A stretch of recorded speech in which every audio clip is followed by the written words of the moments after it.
Hey guys, let's talk about the WansView camera reset. So I have here the Q5, and to reset this camera is very simple.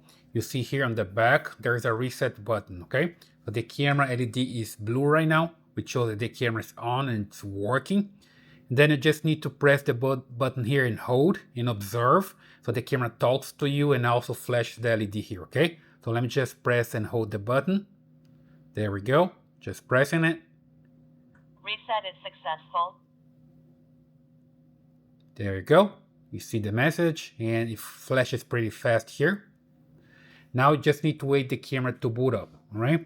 So it's important to hold the camera like this because the camera is going to do some movement here. The pan, the horizontal movement, and also the tilt, the vertical movement to test it out.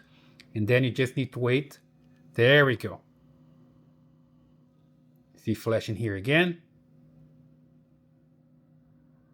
Wait for it to finish and it's done. Okay, so when it's flashing here red and blue, that's because the camera is ready for the setup. Now you just need to get the app, the WansView app, and set up the camera again. Okay, so super simple. That's the way you can reset a WansView camera. I hope you like this video. Leave your comments here, give your thumbs up, and I see you in the next video.